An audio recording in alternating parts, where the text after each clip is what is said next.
think beyond all light, to sum it up, is I think it means that we as a band have been able to see past the facade of Christianity or God, despite their prominence in the world today. It's kind of hard to go against the grain on that sometimes. Like my family's Christian, and I haven't really come out with my beliefs except in the last couple of years. Lyrically, it's been a really good outlet. I mean, being able to find a band that's, just against the, Christian values and, hypocrisy of it all. It's been really nice to be able to spread that message and have so many people that have been either touched or be able to, revel in that. I mean, I just had to come out of the atheist closet to my mother when she came and seen our merch display, and it was just like, and she didn't really know how to take it or anything, and I was able to kind of shed some light on the subject and make her a little bit more aware of how things were and kind of take away that kind of stigma that is with Satan and just being God-free in general. And, as devout and Christian as everything she is, and she was able to find an understanding and something she could live with. Using the term Satan and using the embodiment of those type of views are not based on any type of religious feeling or negative connotation that most people would see it as. I see it as a very positive thing. I am not out to end Christian life. I'm not out to affect anyone else's existence because of my beliefs. I just want to guide my own path. And I feel that that term has been so distorted and so disturbed, if you will, over years of stigma towards what it is. And that is not what we're about. It's not a hateful or evil presence. I don't think that any of us are very hateful or evil people in this band. I think we're very positive and try to be good people. And to me, the term Satan in my life means being good, doing the right things that I see as my path. I use that term to mock what a lot of religions, or Christianity in particular, would use that to describe. So if, free thought and being progressive and, lusting or, being malicious towards somebody, if any of that kind of stuff is considered negative, and they want to call that Satan, and they want to kind of threaten this eternal damnation, well, I would use that as kind of a badge of pride. Like, that's who I want to be. I don't want to be this sheep that reads one book and that's my whole life. So even though it's not a religious thing, the kind of etymology, I guess, kind of comes from that. And we use that almost to kind of mock that. And really, I guess almost ironically, that term has come, it's almost a term of endearment now. It's something that we use to describe us in a very proud way. And being prideful or proud of our beliefs, I think, is something that's great. I don't see that is any kind of negative thing at all. I think the term also really pushes passion, and we are all very passionate people, and this band is a very passionate band. Well, a lot of the managerial duties really kind of fell into my realm, and that was new to me, but it was something I really enjoyed, and I continue to enjoy to this day. And everything from the social media to our blog to our website, dealing with the merchandise, the financials.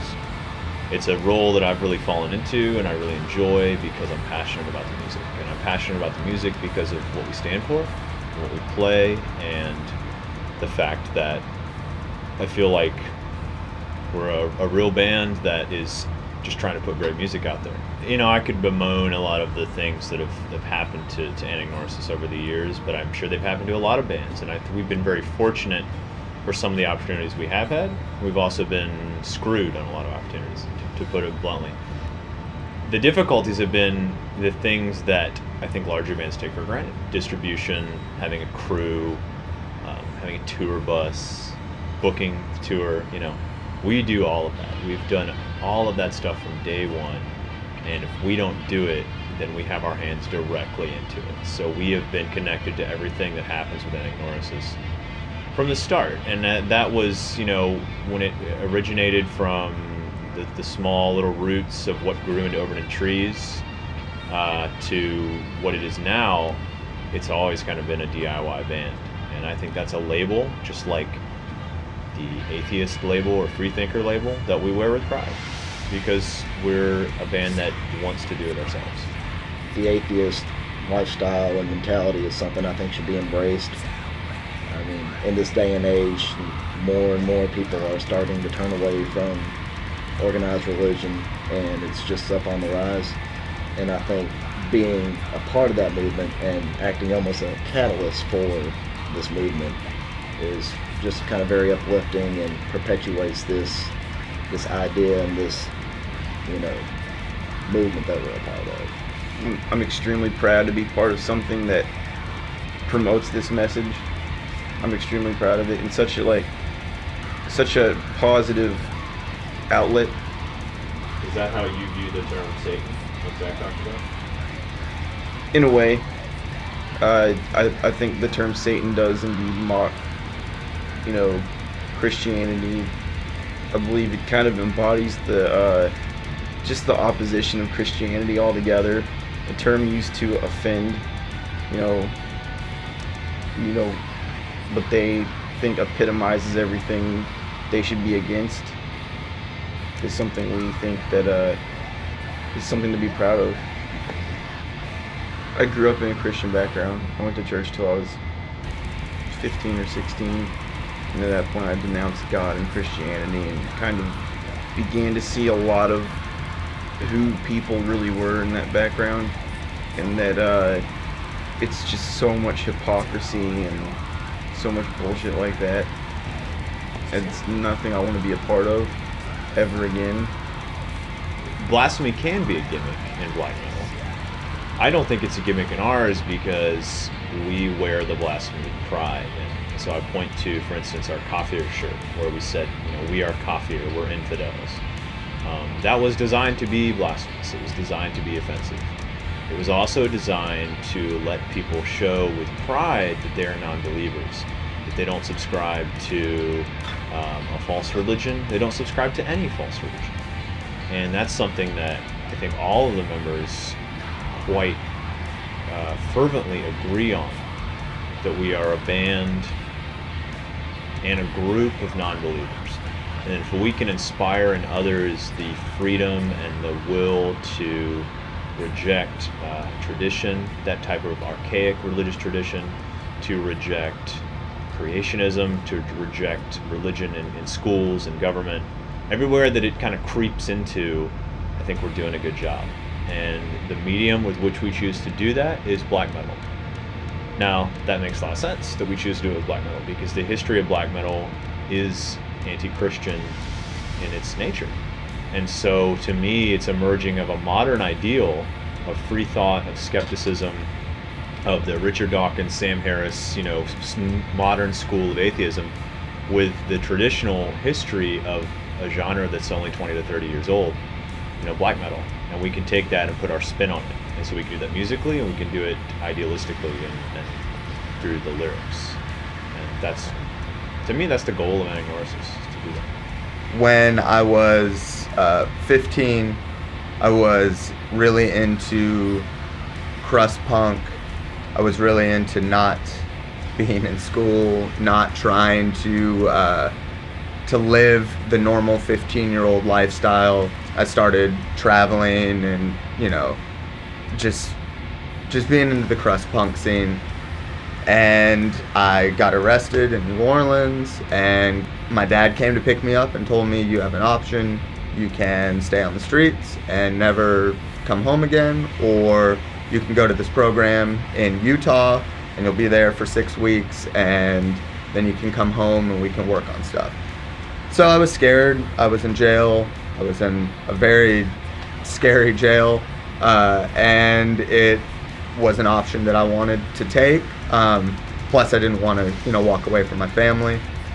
So I get to this program and then realize that it's not a 6 weeks thing. It's I'm being shipped out of the country thing, and it's been a very long, almost 20 years since that time of accepting and dealing with the transition of that and the implications of that in my life, and how that has greatly affected pretty much every decision I've made since that point. So it was a very difficult situation, and I've not really spoken out about it in these 20 years because it's not really anybody else's problem. It's my problem. But then I realized that all of my problems are based off of this problem, that I'm not willing to let it go, and I'm not willing to express the abuse and the intensity of the situation and how much it affected me and scarred me. And that's what this album is about. It is essentially a suicide letter from start to stop of this person that I was for so many years that I just don't want to be anymore. And the only way to really get rid of that is to kill that person. And that is the album in a nutshell from start to stop. It starts with the first day that I woke up there, and it was like 4 o'clock in the morning, and I'm under a different hemisphere, and you're looking at the Milky Way, and I've never seen anything like this before, and I'm living in this little third world country in Western Samoa, and I have no clue what's going on in my life, and I think that God is going to save me from this situation because that's what I was taught my entire life. And then to realize how absolutely alone I really was. It is ironically an anagnorisis of my very existence, realizing, who I am, but at the same time scarring me so intensely for so many years through everything that I went through. Beyond All Light is the moment that darkness within myself is that guiding path to ending all of my inner turmoil. It is like the beacon that has been blacked over constantly for so many years. It really is like just feeling in a black room that door handle to open.